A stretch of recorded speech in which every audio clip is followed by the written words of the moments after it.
last name is pronounced? Like salt. Like Perfect. salt. Perfect. All right. Good evening, ladies and gentlemen. If I could have your attention, please. We'd like to go ahead and get started. My name is Brandon Johannes. I'm the president and CEO of the Leavenworth-Lansing Area Chamber of Commerce. I want to thank you all for coming out tonight on this very rainy day, and I especially would like to thank our candidates who are here this evening. Janet Waugh, the incumbent, running for re-election for Kansas Board of Education, and her challenger, my friend Mr. Michael Powell. I'd like to thank both of them for being here. I believe they've been at rather long meetings today and have still agreed to be here with us, so I want to thank them. Give them a round of applause just for being here tonight. I'd like to thank the Frontier Community Credit Union. They are our government affairs sponsor for 2018, and we couldn't do anything like this without them. That's also why you'll see their literature and some pens and pads over there from them. How tonight is going to run, I just wanted to go ahead and tell you real fast. I will be moderating. It'll be a series of questions and answers. I have a timekeeper here with me, a volunteer from Leavenworth High School. Hope, thank you for being here tonight. I always tell everyone at our events, I always expect folks to behave at least as well as the teenager in the front row. So, and that's one of my goals for tonight too. Is I really am shooting for a respectful, informative, educational, ironically enough, educational evening from these two candidates. One further candidate for for Congress. One of the candidates for Congress might join us as the evening progresses. There were a lot of scheduling conflicts this evening, unfortunately, but one of them might make it. We're going to go ahead and give, I think, for opening statements, for answers, and for closing statements, I'm going to go ahead and just say 5 minutes for everything. I think that's a good round number. If you can answer questions in under 5 minutes, you probably shouldn't be running for office. But then again, I'm a communication studies major. I never say in 5 minutes what Exactly. Exactly. Thank you. She's here to make sure that I move things along. What I would like to do then is just go ahead and get started by virtue of a coin toss. Mrs. Waugh will be answering questions first. I have a few prepared questions that were submitted by folks. Once we've answered the prepared questions, we have a microphone stand right here in the center so that you folks can get up and ask your questions. It's not intended to put anyone on the spot. It's just so that you can be heard. And so the first question then, and remember, I hope we're going for 5 minutes. Okay, you will receive a 1 minute and a 30-second warning. Did you? You are correct. Thank you. Wow. How about that? You're still going first because you flipped the coin first. I'm going to give each candidate. I thought I was going for the lottery. There we go. You won. You're here with me. You are absolutely correct. Thank you, Mike. We're going to go ahead and have each candidate take 5 minutes to make their opening statement before I get to the questions. So, Mrs. Waugh, please. Well, first of all, thank you all for showing up tonight. I know this is kind of a low ballot issue, candidates, but it really makes me feel good that this many people have turned out to see what each of us, what our positions are, because this is really a very, very important position. I'd also like to thank the Chamber. Thank you so much for hosting this. I'm very appreciative. Anytime we can speak, I think all of us, each of us will certainly be grateful for that. But my name is Janet Waugh, and I am running for re-election to the State Board of Education. I have been involved in school, youth, and community activities for over 40 years. Makes me at least 50. Anyway, excuse me, I'm passionate about education. I feel so strongly about education.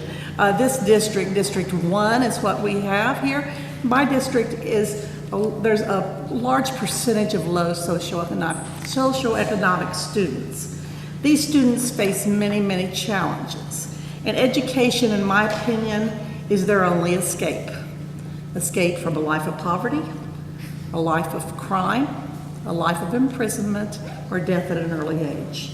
So it's imperative that we educate these students at high levels so they can escape all this. I'm also so very excited right now about our new vision, our Kansans Can vision. It's Kansans can lead the world in the success of each student, and I believe we can do it. You know, I don't know how many of you are teachers, but many of you surely remember No Child Left Behind. I'm sure you've heard the terminology. And while it was good at the time, it was good, but it really became it became very difficult, because what it did was measure one test on one day to determine if a school was successful. Now that's just wrong. You know, we were doing quite well in our assessments, but that does not determine the success of a student nor a school. And so fortunately, the federal government changed that, because that was a federal law. And when they changed that, they allowed states to come up with their own vision. A couple of years ago, we toured the state, and we went and we talked to 2,000 or 3,000 people. We had parents, we had students, we had educators, we had business people, we had community people, we had everyone we could get to talk to, and we went all over the state. And then after we'd done that, we went one more time, and we asked chambers to bring their members, because we hadn't talked to enough businesses. And frankly, that's who we want to educate our schools, to educate our students for, are jobs. So we needed to know what their input was. Well, when we finally went through it, we sent it to K-State, they analyzed all the data, and that's how we came up with our vision. And our vision includes things like kindergarten readiness. Children should be ready for kindergarten. Children do not enter kindergarten on the same level. Some children enter kindergarten and they can read on their second or third grade level. Others enter kindergarten and they don't know their colors. So we need to know where they're at so that we can take them from where they're at and continue moving them forward. That child that is reading at second grade, we need to keep pushing them, and maybe they can read at third or fourth grade by the time they get through with kindergarten. And then we need to continue. The one that doesn't know their colors, let's at least get them up to kindergarten level. Okay, so that's why early childhood programs are really important to do this. So we are also very supportive of early childhood. Social emotional growth, that is very important. That is extremely important today. We're going to have that. That's going to be determined locally how they're going to implement that. Children, we need, first of all, our businesses told us that we need to teach our kids how to show up to work on time, how to look somebody in the eye when they talk to them, how to have teamwork, how to get a job done in a timely manner, things like that. Plus the fact that our children have so many more social emotional issues than they used to have today. And frankly, a lot of that is due to technology. Technology is a wonderful thing, and it's caused us to make great strides, but it's also created lots of challenges. And then, of course, we're looking at individual plans of study based on career interests, starting in middle school. I only got 30 seconds, so I'm not going to be able to finish.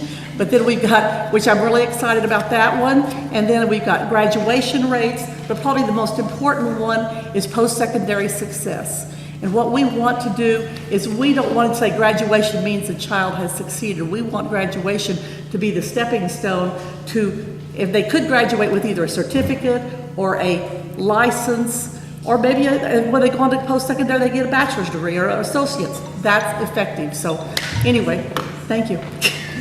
Thank you, Mrs. Waugh. Mr. Powell, 5 minutes. You can applaud, please applaud, absolutely applaud. Mr. Powell. I think it's worth recognizing what Janet has done. For most of you, I think many of us were kind of tired of the political ramifications go along with this. And she's on the school board for 15 years. She's been on the State Board of Education for 20 years. And you don't have to talk to her very long to recognize that she has a passion for kids. So thank you, Janet. In fact, if I had a vote, I think that these are the kind of positions that should not be partisan. You know, it should be about the right board member at the right time. And I think that's what our discussion is about tonight. And she very aptly points out that it's not about history. It's not where our school system has been. It's where we want it to go. And I got to tell you that we're at, I believe, a seminal moment in our children's future. It's a time where we can squander the resources that we've gathered to this point by just distributing and doing business as usual, but we can fundamentally change our education system. And I think that our children's future demands that we fundamentally change it better for the future.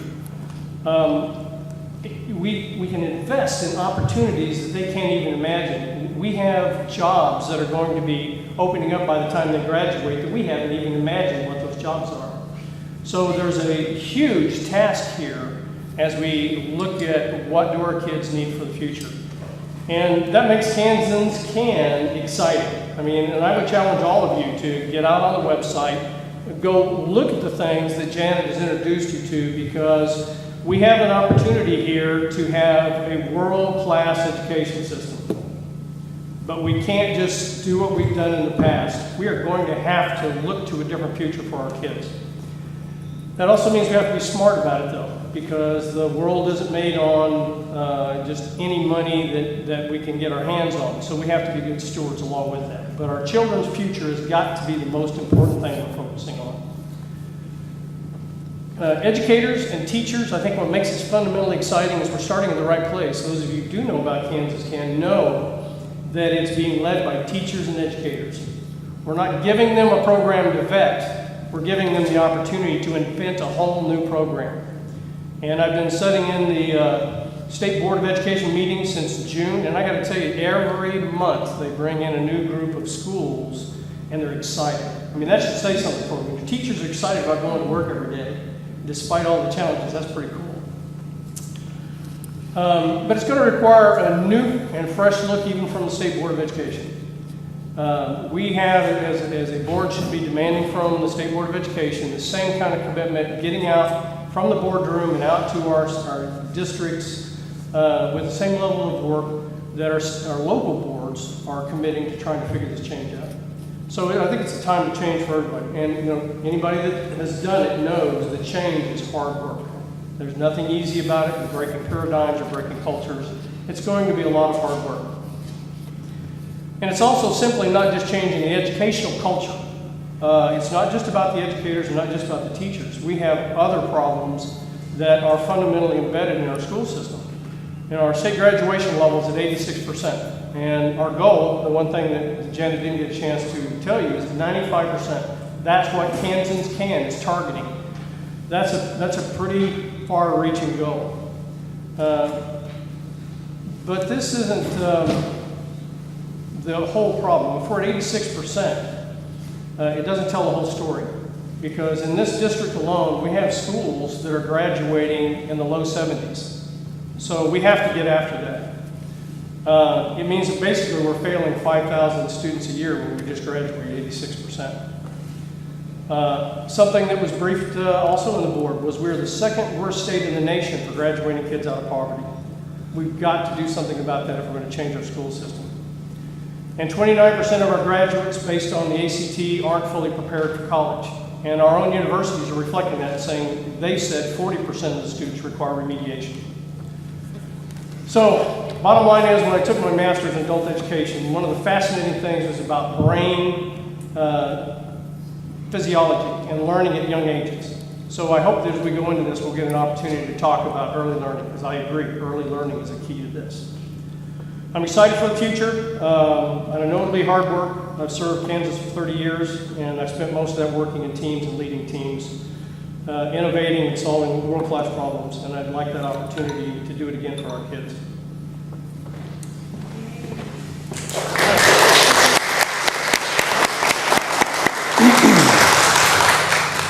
All right, now I will go ahead and segue into the questions, and I will bounce back over to start with Mr. Powell this time. The first question we have this evening, and it does apply to both, so I will read both versions here.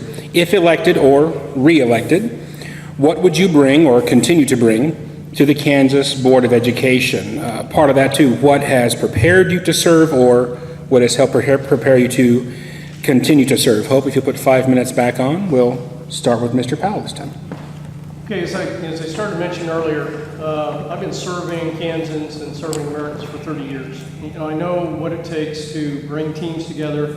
I know what it takes to bring different people to the table, particularly with contentious issues, and resolve how you need to go forward in ways that we can honor everybody, respectfully honor everybody's input to it, because that's what it's about. They're all our kids. So from that perspective, I'm prepared to work with all of the parties that are involved bring them to the table and figure out what is the right way to go forward so that we can prepare these kids post-graduation. And I think that's a critical part of Kansans Can, is we're not measuring, graduation is just one interim mark and a measure.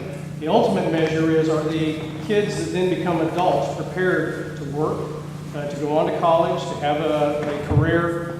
It's critical. So I know how to bring teams together. I also know how to be part of a team. I also, as I mentioned earlier, an adult education degree, and with that, I've been working curriculum and other programs. I've taught here in the college for 2 years. So I'd be lying to you if I told you what happens with a kindergarten teacher. And it scares me a little bit because it scares them too. But the fact of the matter is I at least have an appreciation for the challenges that they have. And I think one of the things that I also bring to the table is that I've worked with hundreds of people here in the community and in other places. And I think with that I can go out and I reach out to the community and find out what their concerns are and bring those to the table. And we start talking about businesses, bringing businesses to the table so that they can participate in this preparation of our kids to be ready for a degree or for a career later on. So I think that's all. Thank you, sir. Mrs. Waugh, same question. Okay, well, I guess what I would bring to the Board of Education is my experience. I think, you heard Mike say that, I've served 20 years on the state board. This is my 20th year. Prior to that, I served on the Turner Board of Education for 15 and a half years. I had to resign to take my position on the State Board of Education. And so therefore I know local, I understand the local boards and what local boards face. We are a local control state, which I strongly advocate for. I believe what works here in Leavenworth and works well may not work in Dodge City, and vice versa. So that's why I think local control is extremely important. And when I served on the local board, one of the things I hated the most was state and federal mandates. So I have worked hard to put as few state mandates, that's all I could control, on the local boards as possible. So anyway, I think my experience as a board member, but also prior to that, I was very, very involved in just everything. I was involved in PTA. Really, that's my first beginning activity in school. As a mother, I went to, I became a room mother for my son, who was my oldest, and I was involved in PTA and ended up being on the state PTA board. Because I found out that it wasn't, I thought first it was just his room that I needed to work for. Then I found out it was the whole school. Then I found out it was the whole district. Then I found out it was the whole state. So anyway, that's what happened. I've coached and managed ball teams. I was active in Cub Scouts. I was on the Turner Recreation Commission. I was the founder of Turner Days, and I had a business, believe it or not. And I ran a small business, so I recognize the importance of businesses and how much the value they add to, and how, like I say, we are training these kids to have jobs, for careers. We're training them, and what we want to train them for, the most important thing we want to train them for, and this is the best way they're going to learn, which I think is going to be asked later on, is if we can train them to be able to do a job that is their passion. I think project-based learning is what other thing we're adding to the mix here, so our kids can learn better. And what better way, I don't know whether you guys did, but I know I had a lot of sit and get. And frankly, I hated sit and get. You just sit here and listen to somebody lecture to you like we're doing tonight. You're sitting and I hope you're getting, And I think, but if you have a project, how many kids say, well, why do we have to do that? What will that do for me in life? Well, let's show them what it's going to do for them in life. And things like that. That's what I'm excited about, and that's what I bring to the board table. Thank you. Thank you. All right. Next question. We're going to swing back over to Mrs. Waugh to answer first. How can the Kansas Board of Education better evaluate the development of student competencies and/or learning? That's what we're doing right now. We have came out with KESA, which is the Kansas Education System Accreditation. We're coming up with a new model to accredit our schools. Before, as I told you, we were looking totally at test scores, things like that. That was the end-all, be-all for education under No Child Left Behind.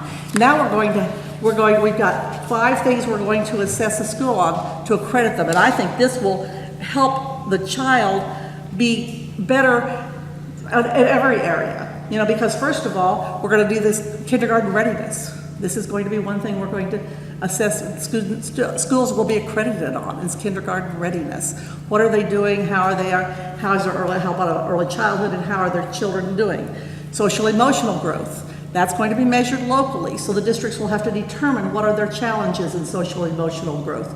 Do they need what I call soft skills? You know, look someone in the eye when you talk to them, get to work on time, things like that, or do they need more of trauma skills? You know, I understand Leavenworth is a trauma-based district. I can't remember what they call it. They are concentrating on trauma in their schools because they recognize that they have that.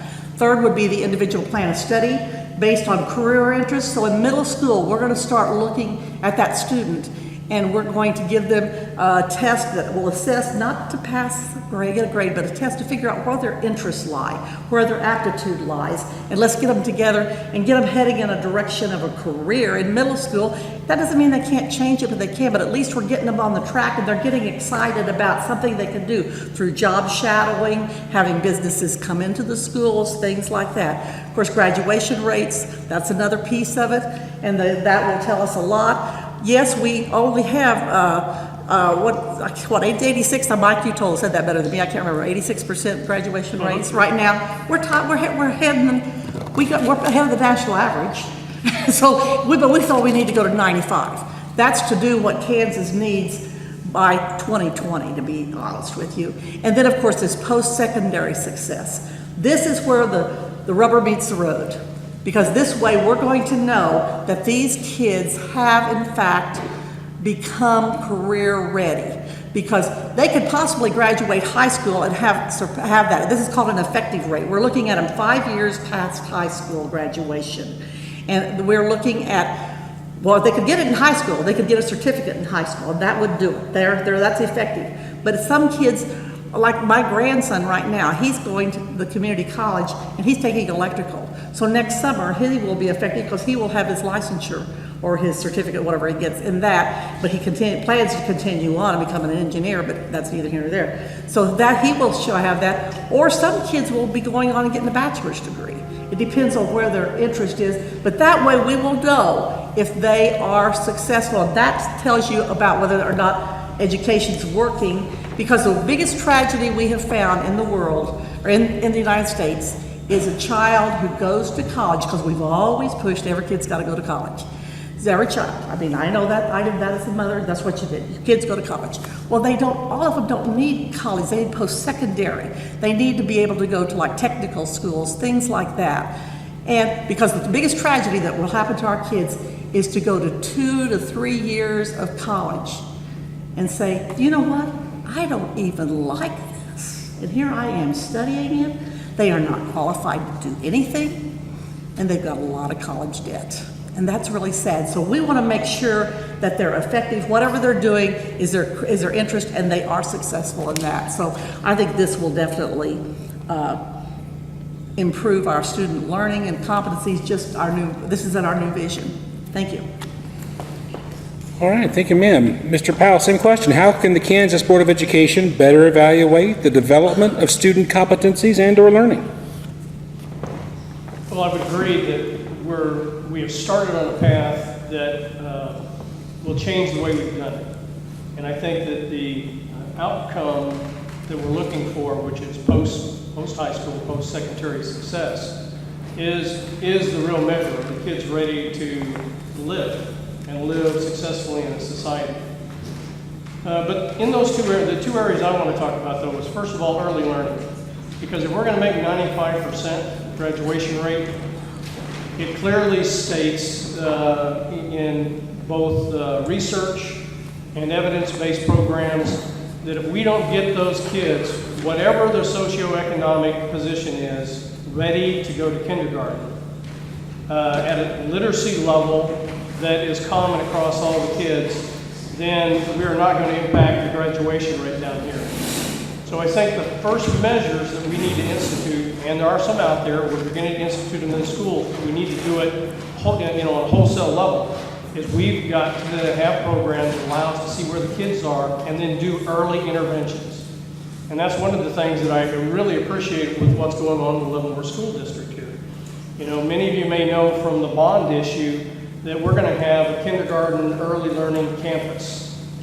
There's pros and cons to that, but the most powerful possibility there is that we are going to be able to do exactly that. We have a 50% or more at-risk population in this school district alone.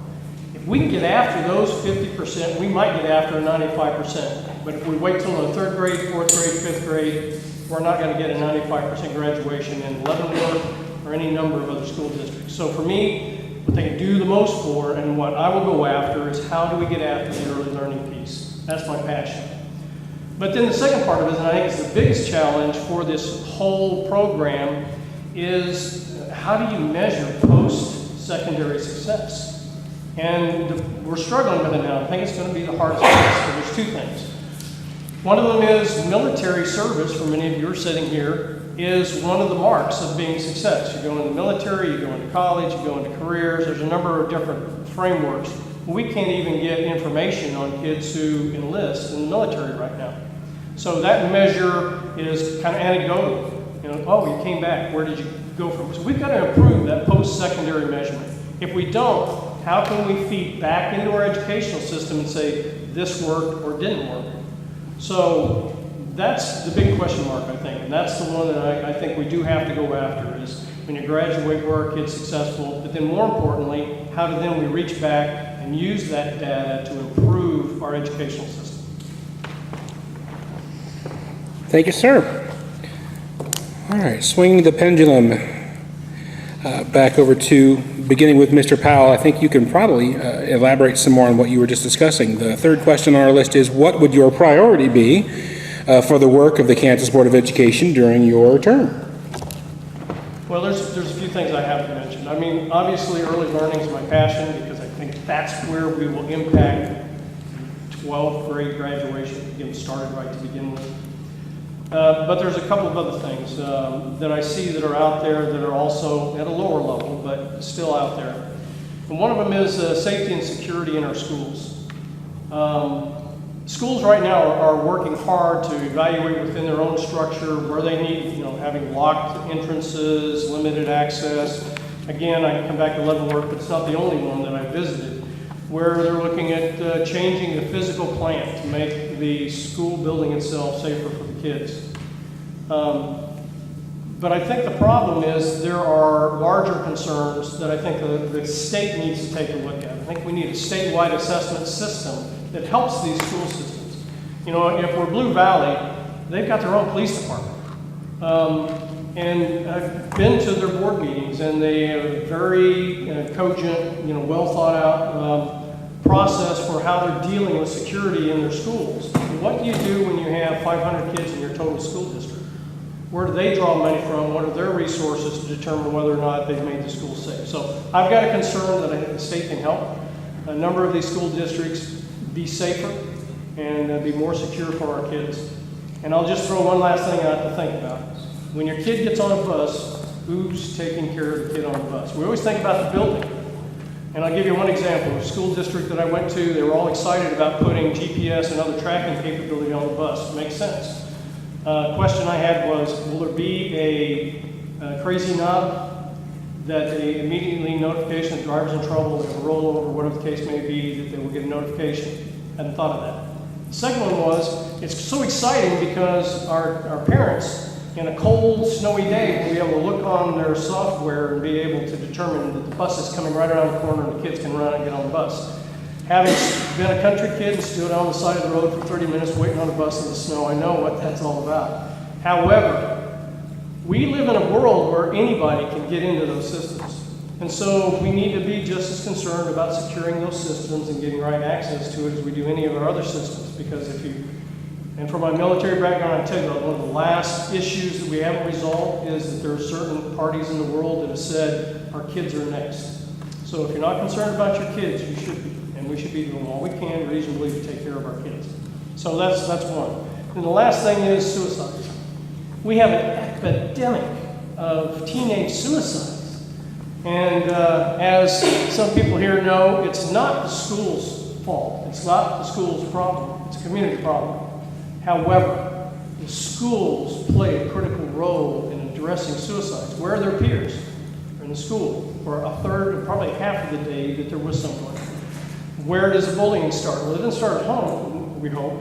It starts in the schools, or it starts in the association of peers. So we need to take a look at where our professionals are, how we can help bring them into our class, make them available to our students. Blue Valley's doing that. They've partnered with Mercy. They have, I think, almost 30 mental health professionals that are distributed at the schools. Now, can we have that for every school? I don't know, but we've got to figure this out, because right now the protocol is, if you want to, and this is from our own school districts, if you want to get a kid brought into the medical system, they need immediate care, they are ready to commit suicide, you have to call the police and get a paramedic, and get the paramedic then to refer them to a mental health professional. That's what a school's got to do right now. So we've got to do better at that. Thank you, sir. Mrs. Waugh, same question. What would your priority be for the work of the Kansas Board of Education during your term, if reelected? My priority would be to make sure our vision is totally carried out in all the districts. This is going to take a while. It started when we first announced our vision that we asked to have 7 schools. We considered we considered our moonshot, you know. And so we named it the Mercury 7. And so we thought, you know, we aren't going to have that many apply. Well, we did. We ended up having quite a few apply. And so we had to select 7, and we named each of them after a Mercury astronaut. I personally was very disappointed because Leavenworth and Basehor-Linwood in Leavenworth County had applied, and they didn't make the cut. I was not on the selection committee, or they would have. But anyway, they did not. So since we had so many in the Mercury, and what they were supposed to do was totally redesign the schools based upon our new vision, you know, and look at those areas I've mentioned before. So anyway, they started on that, and it's very exciting. They've announced this last year, and they have launched. That's what we call it. They started this year with their launch and what they've done. Now, then we had so many, like I said, though, so we took those other schools that had applied, and we named them Gemini schools. They're our Gemini 1 group, okay? And so Leavenworth, Basehor-Linwood are both Gemini 1 schools, and they are currently working on their launch, which will be next year in the 1920 school year, and they are looking at a total redesign, because and that's why what they had to do with these schools, they selected 1 high school and 1 elementary school. It wasn't a district-wide thing. It was because even in a district, your elementary schools are all different, you know, and even districts that have several high schools, they're all different, and they have different personalities. So the staff and the community and businesses need to get together and redesign those schools based upon the needs of that individual school. And that's happening here in Leavenworth right now. They will launch next year. And then we've got a Gemini 2 group coming on, you know, which we're very excited about. So I'm hoping this will continue. And during my term, I believe this thing will totally launch. I'm very excited about that. I think that's extremely important. But also, I would agree with Mike on one thing. The social emotional character development thing is huge. These kids are experiencing so much trauma. You know, my son, I talked to him, I didn't understand. I just don't understand why it's so different than when I went to school. Because or maybe since I've been on the board, I haven't heard about this much trauma. And I asked at our last board meeting, to be honest with you, I asked, why is it there's so much more today, it appears to me, than there used to be, you know? And the answer, they said there really is. I thought, well, maybe we weren't seeing it or we weren't informed of it, but that's not true. It just was not as much. It was sure, it's always existed. You know, kids have always been abused. You know, I mean, but anyway, but they said the problem, the reason it's increased so much is technology. Like my son told me once, he says, you know, Mom, he said, when I went to school, he said, I could go home and be safe. It was a safe place. Kids do not go home to a safe place today, not because their home's bad, but because technology. They can be bullied at home. You know, so what we need, and our vision, another thing we have put in our vision, we need more school counselors. First of all, the school counselors, that's one thing they cut during the budgets. We need more school counselors because they can, first of all, help these kids when they reach middle school to determine their career pathway and help plan their studies that way. But we just need them. But we also need school psychs. And we need school social workers in there to help these kids because these kids really are facing unbelievable things today. So anyway, those are the things I think I'd like to concentrate on. Thank you. Thank you. The next question, it's along the same vein, along the same line as some of the previous questions, but I think it'll allow you to add some specificity to it. So we'll jump back over here to Mrs. Waugh to answer first. What specifically, if you had to pick something, would you like to see done to improve, or what do you think would really help improve student performance? Okay. Well, number one, I think project-based learning is so important. I really want that implemented in every school. But secondly, I want a child taken from where they are and move them on up, wherever they are. I'm not saying if they're in first grade, put them in third. I'm saying that teacher can take them and have them reading on a third grade level. Let's just move them up. Don't hold them back. We're no longer on the bell curve. If a child in the first grade is reading on a fourth grade level, let's make them read by fifth grade level by the time they get through. And let's make sure, and if they have an interest, let's individualize education. As our commissioner says, he said, in the past, the child had to fit into the school system. Now the school needs to fit into the child.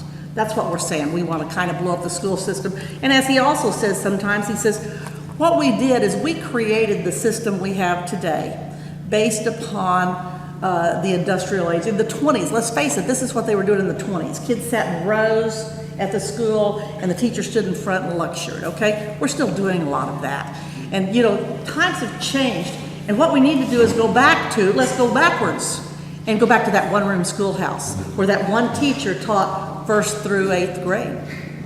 And those kids in those lower grades were paying attention to those higher ones. So that's what we need to do, and that was individualized instruction, and that is extremely important. And I think I'm just really excited. I think project-based learning, individualized instruction, and frankly, if a kid is in high school and they're taking algebra, and if they can test out in it in a semester, let them go on and take something else. Let's totally redesign what we're doing, because why do they have to sit there all year long if they already know it? So that's what I visualize, this new vision allowing us to do, is not have just seat time, but have these kids learning at higher levels. And let us continue going to high school, but we could have them take in Arabic or, heaven only knows the courses they could take online if necessary. But some of these kids are capable, but yet let's make sure we're pulling those kids up. And if I tell you the best way to pull them up, it's real simple, is to doing something of their passion. I mentioned my grandson earlier. My grandson had real challenges in school.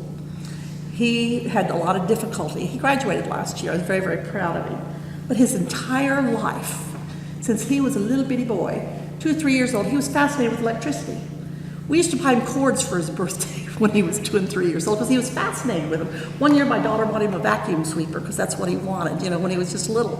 And he's in that electrical program at KCK. He is coming home. He is so excited. He's staying with me because I live closer to it, and I am just so impressed because he's found his passion and he's learning his passion, and there's no doubt in my mind this young man's going to be successful, and I bet you he'll be an electrical engineer. Thank you. Mr. Powell, same question. What specifically would you like to see done to improve student performance? Well, there's two. There's many things, but there's two that I think I see Kansans can really needing to embrace. One of them has to do with what we talked about before, early learning. We have to all recognize that there is a cause and effect. The cause being I can read, and the effect is I can learn on my own. So the first thing is I think literacy has got to be the core development that we have to work on in our education system. I mean, there's many others. I mean, you have math and others, but a child that can read can actually learn math. A child that can read can actually learn a technical skill. A child can read. I mean, we all can fill in that statement at the end.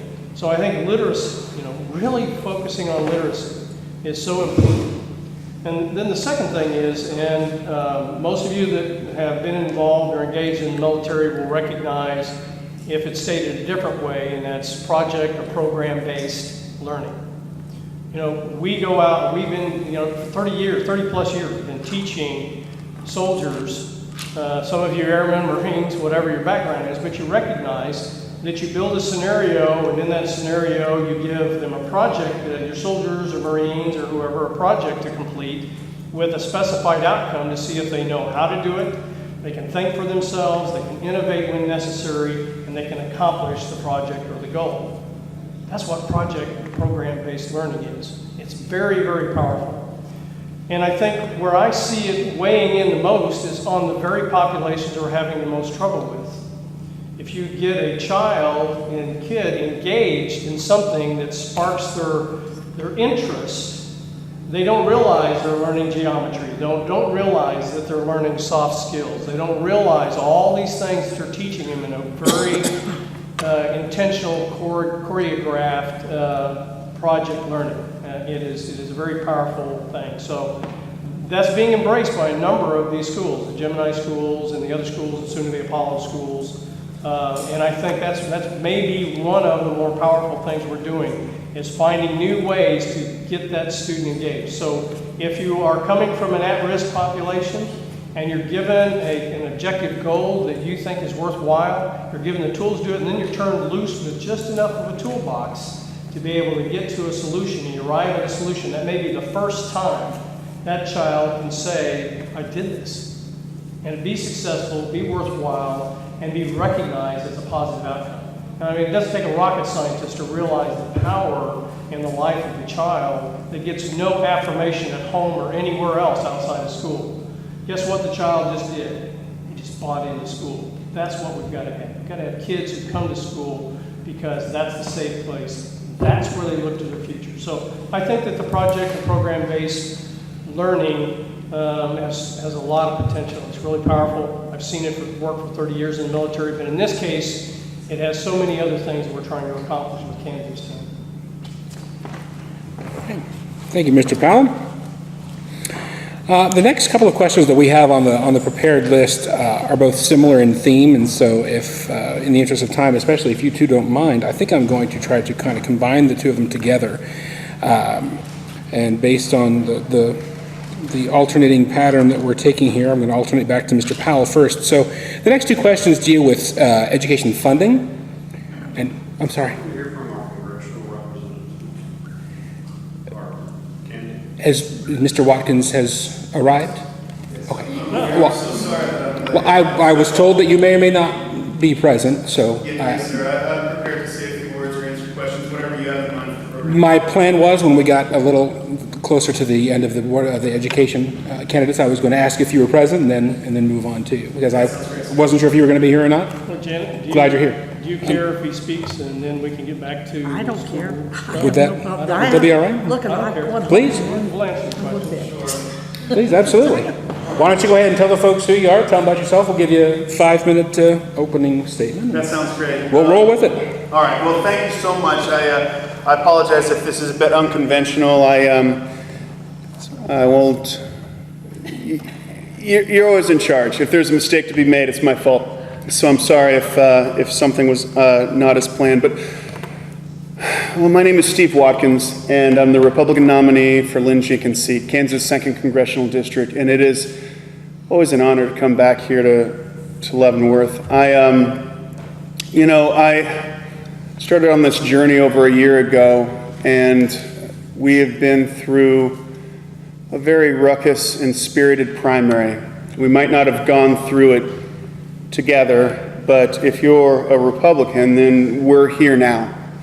And my hope is that you can join me and coalesce around our ideals, the ideals of small government, low taxes, peace through military strength, the gift of life, the Second Amendment, and all the ideals that I think underpin an idea that was born in 1776 to an imperfect band of American revolutionaries. Those ideas today live on in the Republican Party. And that's the party I represent, and the election is in 28 days. Who's counting? It's a ruckus election, and I want to point out a few things about it. First is I have a lot of respect for anyone who's going to run for office, to include Mrs. Waugh and Mr. Powell, to include Mr. Davis.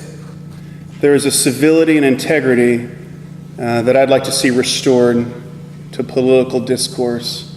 And I'd point out that my campaign in the primary and in the general, I haven't gone negative. That's not to say that outside monies haven't gotten negative, but I don't have control over them. In fact, if I were to interject myself with my opinions, and if they were to change their messaging, there could be a causality and I could get in trouble. That being said, I'm a positive type leader. I have been, and that's what I bring to the fight. I'm not a lawyer, I'm not a politician. I'm an outsider. I've never run for office before. I've never held office before. I'm a leader by practice and by schooling through United States Military Academy at West Point, to the Army's Ranger School, Paratrooper School, through Officer Basic Course at Fort Leonard Wood, Missouri. Lots of happy memories there. And in 1,000 little dusty villages in Afghanistan and Iraq. And when I think about why I'm running, I think about Iraq and I think about Afghanistan. I think about what I would tell my people before we went to go do something, perhaps a convoy, perhaps a mission, and I would say, and they're frightened. They're just boys, really. I mean, they're frightened, and I say, you know, this is not our fight. Why are we even here? I say, listen, we're up against the devil. If you've seen what I've seen, if you've seen what these insurgents can do, if you've seen what their worldview entails, you know we are up against the devil, and that makes you angels, my angels. And I'm not going to let the devil rule the day. We got to go onto the streets. We have to go with guns, because if not us, then who? So my angels flew into the fire. You don't say go, you say follow me. But you see, not all of them flew back out of the fire. Some gave, as Lincoln would describe, the last full measure of devotion. And so, as I'm at this crossroads, I think about the advice that I gave to them. You got to go where it's hard to do what's right. And that's why I'm here. That's why I came. Because I can hear their advice. Even though I led them in war, they lead me now. And I hear their advice on the wind and in the trees. And they're saying, you got to go where it's hard to accomplish what is right. So that's why I'm running for Congress. I love your vote, love your consideration. Please approach the campaign if you have any questions about policy positions or anything for that matter. Thank you. God bless you. God bless America. Mr. Watkins, would you mind answering a couple of questions while you're here? We only had a handful submitted. You mentioned civility returning to Congress. Certainly you could speak to that, but Sure. I'd gladly take a couple of questions from the crowd. For Mr. Watkins? Talk about whether he supports the Trump agenda and all things. Sure. The question was, I'll give you 5 minutes. Okay, we'll just do some Q&A here. The question was, do I support the Trump agenda? I call balls and strikes on Donald Trump. I support almost all aspects of his agenda. Some of those that stand out include low taxes. I think that has revved up the economy to I think last quarter's 4.2%. More Americans are now working than ever in recorded history. We're seeing record low unemployment, particularly record low among African Americans, Asian Americans, and Hispanic Americans. And women's unemployment is a 65-year low. Okay, so we're seeing great economics out of a president who understands economics and job growth. I've helped create jobs. I've created hundreds of jobs in my career, and I believe the best way to do it is to unlock the potential of the people, and you do that by stripping away burdensome and unnecessary regulation and by lowering taxes. And so I like that. I like what I'm seeing there. I like as a guy who's worked internationally for a lot of my career, particularly in Iraq and Afghanistan. I've lived outside of the U.S. for 8 years. I like seeing him being tough on an international front, particularly with regards to North Korea, Iran, Russia, China. I mean, I think it's appropriate to be tough on that front. As a guy involved in national defense, I've spent many talks and many nights concerned about North Korea. That's looking fantastic, all things considered. Okay, so as for, let's see, something more domestic, I'll go a little quicker so we get more info here.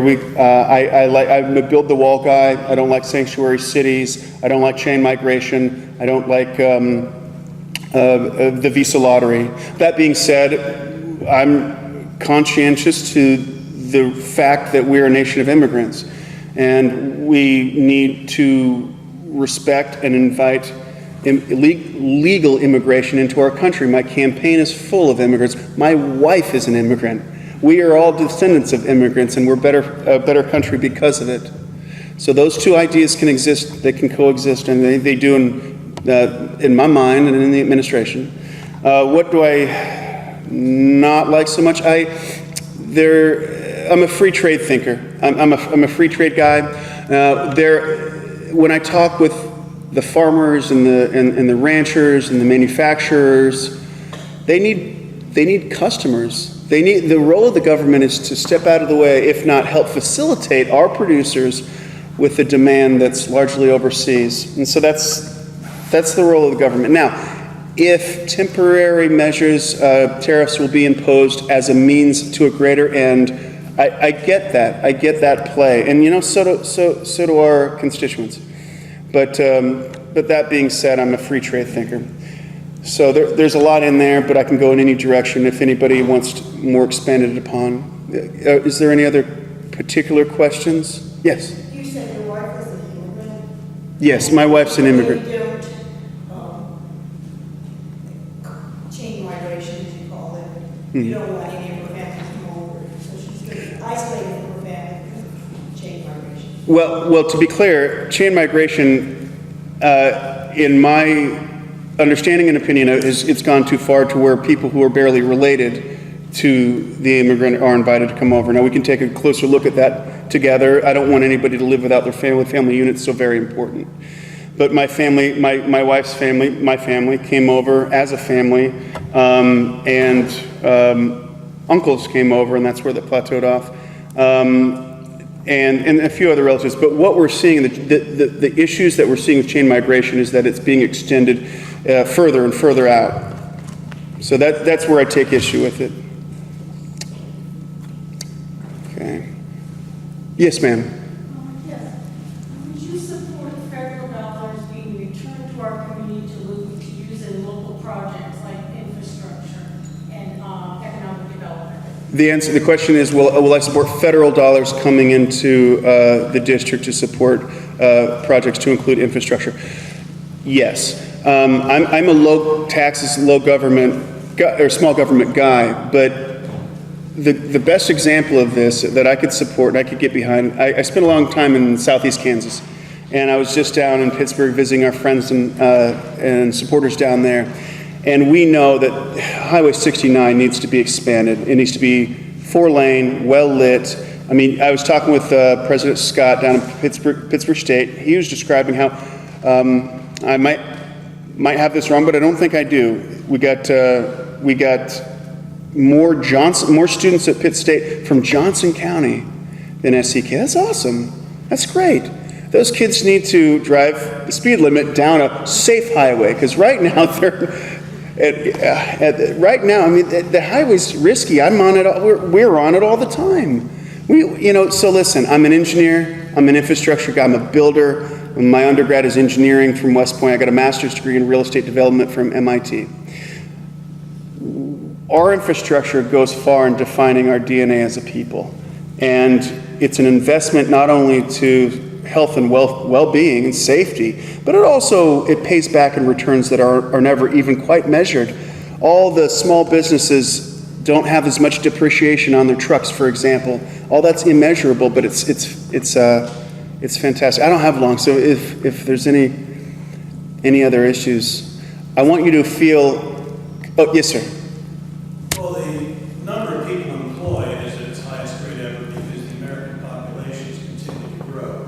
Are you expecting us to believe that this has anything to do with the policies of the current administration, when in fact President Trump in 2016, while on the campaign trail, said the labor force participation rate was at its lowest rate in 40 years, it was at a 40% rate, and it still hasn't risen above the rate that President Trump criticized when he was on the campaign trail in 2016? Sure. Well, I'm a Republican economic thinker.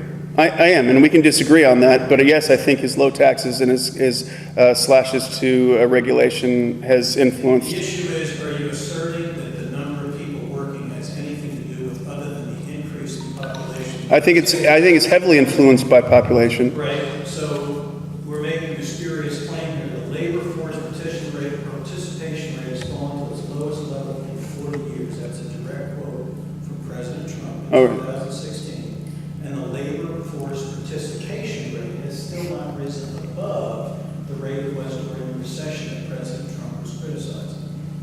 Okay, but take for example, new unemployment claims are at a 49% low. That's not explained by population. But those jobs aren't. Well, wait, let's have one person ask a question. All right. Listen, I am out of time. I'd love to talk economics, especially at a forum like this. I wish I could stick around if I didn't have a packed schedule. I apologize for coming in the manner and fashion in which I did. Please feel free to approach my campaign at any time. steveforkansas.com. It's an honor to be here back in Leavenworth. Thank you so much for your time. Have a great night.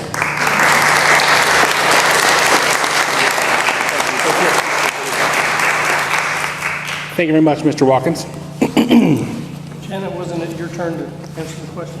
My turn? No, just kidding. I could answer as mine. I'm keeping track. I thought it was yours. I'm keeping track. I'm taking notes. No, Keeping it's my track. turn, Janet, I'm just kidding. Okay. The next couple of questions were going to be about education funding. And I would like to tie the next two that we have on the list together. How would you work toward providing Kansas teachers with the best salaries and or benefits in the nation? Have recent cuts to education spending, in your opinion, driven lower salaries or benefits for those teachers? How would you address that? And we are beginning with Mr. Powell. The first thing that I would say about the funding is that this has been a dialogue that's been going on for 30 years specifically, but actually longer than that. Has it affected student progress? There's some studies that say there's a correlation, some say there isn't. What I would offer is this: we need to meet whatever the requirements are of our students to educate them to the level they deserve. I think as a state, if we are going to make progress, that needs to be our benchmark. We need to determine what they need, put that before the legislature, and let the legislature and the local school boards who determine what they need sort it out. Now, does the Board of Education have a role in that? And the answer is yeah. Under the Constitution, they're required to supervise our educational system. So I think we can do a better job of informing the legislature what's been requested by the schools, and I think we could do a better job of having the local school boards have a more transparent accounting system. But that's, beyond that, that's not really the purview of the Board of Education. So I think I'm more concerned about whether we're spending the funding that we're getting in the right place and whether we're getting the right outcomes. And that's what I'm focused on. So the second part of the question, though, is teacher salaries and benefits. Yeah, I think we should be paying our teachers at a level that recognizes them for the professionals that they are. And I think that we could look at comparable levels of professionals across the state. And I think that what you would find with that is that there's numbers out there. You can always take numbers, make numbers lie, and that kind of thing. Depends on how you want to turn them. That we're 40th out of all the states as it relates to what our teachers are earning. But the Wall Street Journal did I thought, a pretty thorough evaluation of where teachers were paid across the states. And yeah, their number is 40. But that's comparing us to New York. It has a cost of living that's like 20-25% above the national norm. So I think we bring that down to the states that we're competing for teachers with, which would be Missouri, Nebraska, Colorado, Oklahoma, maybe Iowa. There's only a couple of states that are, have a level of funding for teachers' base salary, and the cost of living in comparison to it is low enough, and that would be Iowa, and we are competing with Nebraska, but we are comparable, if not better than Missouri, and we're definitely a lot better than Oklahoma.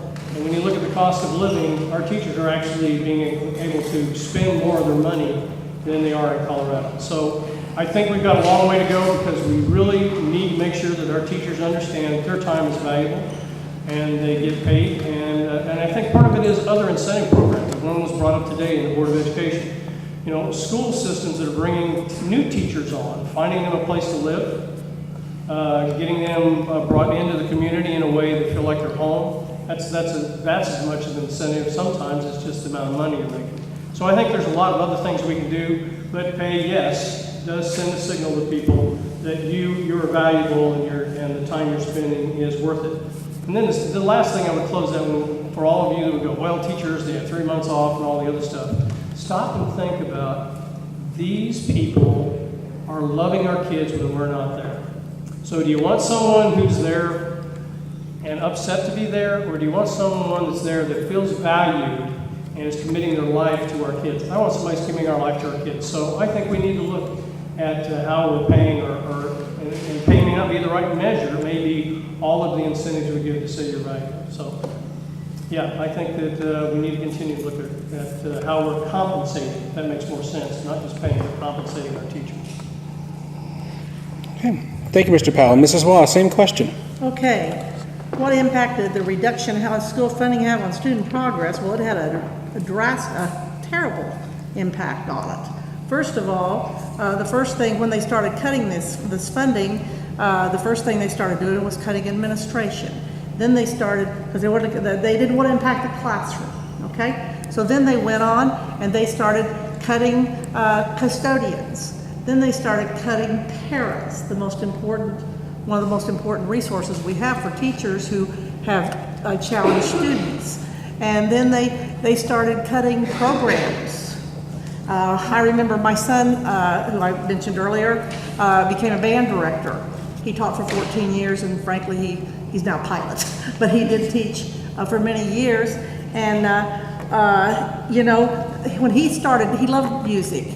And when he was in elementary school, they started band in 5th grade. The majority of schools no longer start band in 5th grade. They started in 6th grade. Those are programs that were cut. There were other programs that were cut, some languages and things like that they cut. And then finally, after they'd cut everything they possibly could, they started cutting, they didn't want to impact the classroom, but we have classrooms today that have 35 students in them, which is tragic, because of the funding. Our teachers, what impact did it have on student progress? Let me tell you this. Kansas ranks in the top 10 in the nation in almost every category academically. SATs, ACT, graduation rates, whatever. We rank very high. And I'm very proud of that. However, last year we leveled out. And I think that's due to these cuts. These teachers can only handle so much. Now let's talk about, and frankly, without more funding, I'm afraid the next step's down, you know. So anyway, but let's talk about the teachers' salaries. You know, the teachers have, first of all, let's talk about teachers. My daughter, who I haven't mentioned, she's a middle school teacher, who frankly I think deserve hazardous duty pay. You know, the hormones are going crazy in those middle schoolers, but that's my daughter. You know, and she loves it. But my daughter, she goes to work early every day. She's a business teacher, and she stays late every night because her students have to do their work in her class. And so if they miss or something, she wants to be there to allow them to come in and get their work done.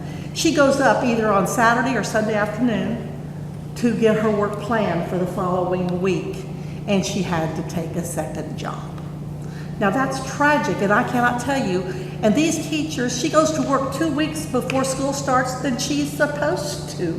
So they talk about this 3 months vacation. Let's count the hours they work and the time and then on top of that, they buy school supplies for their students. They keep food in their cupboards for students because so many kids come to school hungry. I mean, the list goes on and on and on. So yeah, they did get a raise last year, fortunately, but the last I heard until today, I had heard that Kansas ranked, well, like I said, we're the top 10, remember that, academically. We're in, the last I heard until today was we were 45th in the nation on teacher salaries. And then we got a new report today and somebody said we were now, they thought 40th, but nothing's really been measured. Do I think we should be in the top 10? Probably not. We're not New York and we're not California, but couldn't we be 25th? You know, is that too much to ask? And I tell you what, these teachers today are heroes. They are so dedicated. I see these teachers, particularly in Wyandotte County and KCK schools, that are working with these low socioeconomic kids who come to school with some traumas you would not want to hear about. And these teachers continue, they are so dedicated to them, they work so hard, they're passionate about them, and they would teach nowhere else because they love their kids. And every time I see them, I say, you guys are my heroes.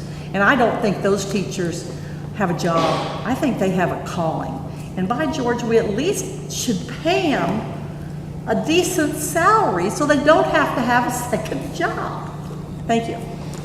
Thank you, ma'am. I'd like to ask just one more question from our list, touch on something just a little bit different before we head into opening up to the floor, because we are running out of time. I'd like to skip down to the last question on the list, and we're going to alternate back over to you, Mrs. Waugh, to answer first. Would you like to see the current level of special education funding increased, decreased, or remain at current levels, and why? Increased.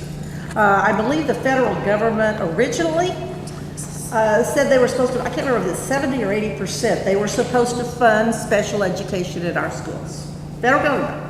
Because they mandate all these special education things, what has to be done for each disability that a child, or need that a child has, okay? Which it's wonderful. I mean, we certainly should provide those. Well, they don't do that. I think it's about maybe 50, 40? 14. How much? 14. 14% they fund. So what that means is the money we get from the state that should go to our regular classrooms, we have no choice but to put into this special education because those are mandated. Like I talked about earlier, mandates, you know. But don't misunderstand, these kids need these services, and there's no doubt that these have to be done. So they must take the funding out of their normal budgets, which have been cut from the state all these years, and put it into special ed. So yes, I would like to see it increased by the federal government. They need to do what they agreed to do when they implemented special ed, or they implemented the funding for special ed. So yes, I think that it definitely needs to be increased at the federal level. Thank you, ma'am. Mr. Powell, same question. Would you like to see the current level of special education funding increased, decreased, or remain at current levels, and why? Well, today it was the commissioner brief that of all the programs that were growing, special education was right at the top of the list. It's also one of the challenges for keeping teachers, in the state that are qualified and certified. And it requires a lot of education and a lot of special study to be a special ed teacher. My hat's off to a special ed teacher. My niece is a special ed teacher. She's also certified in sign language and a number of other special requirements. And if you've ever been engaged in the special ed program at the very base level, sometimes that's one-on-one. In her classroom, there were 2 kids they taught to speak for the first time, and they were 5 years old. Basically, we would call it pre-K or K. But so I think we really do have to look at how we're spending money on our special ed programs and how we're investing it. And I think part of that investment's got to be in the teachers because I just can't imagine. My niece comes home and she's just drained. So I'm sure there may be special ed teachers out here even now because it's not just going and teaching a class. It's an emotional, very deep commitment to these kids. Or why would you go to special ed? That's one of the hardest classrooms to go into. So these teachers are going in there with a heart, and there's a lot of requirements on them. And sometimes, like I said, it's not 27 kids and a teacher. It's worse just to have 1 student and a teacher, and then they come away with these great rewards. But so I do think that we need to take a look at our funding for special ed. Thank you very much. At this time, I'd like to go ahead and open the floor to at least a couple of questions, if anyone would like. We do have the mic stand out in the middle. If you fear you can't be heard from where you're sitting when you ask your question, ma'am. She didn't hesitate. You see that?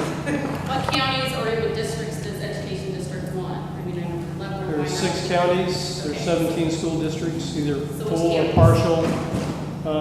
It covers all of Wyandotte, all of Leavenworth, a part of Jefferson, a large part of Douglas, a very small part of Johnson, Shawnee Mission North. What did I leave out, Janet? That's it. No, that's right. That's exactly what it is. So it's 100, if you put it in terms of voters, it's 140,000 voters, registered voters, and then their kids. So 17 school districts. You don't go door to door. No. That's right. Don't imagine Well, that. maybe Mike does. Mike, are you going door to door? He's younger than I'm me. trying. That's why he needs all that water. That's why I had a knee replacement, just so I could do this. Right? I'm sorry. Who had their hand up first? I was not looking. Go ahead. That may not be on. You might want to reach up and turn the switch on there, sir. It is? Oh, thank you, Chuck. Good. The Taylor report seems to be the document that's being relied upon the most heavily to address the required level of spending. That report calls for the 95% goal graduation rate that y'all have mentioned. Currently, the state with the highest graduation rate is Iowa at 91.3%. Our graduation rate is roughly 86%, and the national average is 84.1%. So like Wobegon, our kids are above average. That's good. To reach 95%, though, Kansas City Star studied the program and said it would cost $2 billion additional dollars, which would equate to a 17% rate of tax increase. It would require the average property tax in Kansas to be an additional $2,500, and that would make Kansas the state with the second highest property tax rate in the country. So what's going to be the incentive for businesses and families to move to Kansas when our tax rate is higher than all of our 4 adjacent states? So what I'd like to hear from y'all is, assuming the goal is not to bankrupt the state, what is the specific amount of dollars that Kansas should spend on K through 12 education, and exactly what increase in graduation rates should we expect from that increase? Mrs. Wall, would you like to take the first stab at that? Let the incumbent answer that one first. Okay, I can't give you specific amounts. We have not discussed specific amounts. First of all, you need to understand, yes, this vision is amazing and it would cost probably that much. We don't expect it to be done next year. This is going to take years to get this entire thing implemented and done. It's not going to happen that quickly, but it will cost money. But I want to tell you something. One thing that I haven't told you yet that I really think is kind of interesting is I read an article the other day, and do you know the kindergarten class that entered school this year? This is fascinating to me. They will graduate in 2030. The graduating class is 2030. We do not know right now what 75% of the jobs will be. They have not even been created. We must educate these kids at high levels. We must get these things up there so we can do that. But as far as our businesses, I want to address that thing also. I've attended several chamber meetings, but I attended one in Overland Park, which had chambers from all over the greater metropolitan area there, from Missouri and Kansas, all of the Kansas ones. I mean, there had to be 15 or 20 chambers attending the meeting. Our commissioner gave our new vision at the time. This was last year. No, I'm sorry, it was 2 years ago, I guess, because it was prior to that last election. These businesses told us, and in fact, I went later and talked to the chamber presidents because I wanted to make sure that I had it straight. They said, look, we're willing to pay more taxes for our schools. Our schools are the #1 economic development tool we have in this state. Businesses move to Kansas because of our educational system. We have an excellent one because we can provide them with good workers. We can provide their employees with good schools to send their children to. So and I asked these presidents, and they said, absolutely, every business that we represent has said, and I'm talking big businesses like CERN. You know, I'm talking little businesses. I'm talking all kinds of businesses, and they felt strongly. Let's face it, folks, I love Kansas. I'm a Kansan, and it's my home, and I would live nowhere else. But we're really not a tourist state. So we don't have many mountains or beaches. You know, we don't make a lot of money in tourism, which a lot of other states do. So so what do we have to depend upon for economic development? Education. But in order to have good education, we must fund it. I can't give you a figure, and I'm not saying we'll need that much money in the next 2 years even. I'm saying we're probably looking at 10 years down the road, maybe before it will totally be implemented, you know, because because change is hard. As I think he said a minute ago, it's very hard, and it's really hard for educators, you know, so that's why we're taking one school at a time in our vision, and each school is they're rebuilding their school based upon what their needs are, what their community's needs are, and what parents and businesses want for that particular school.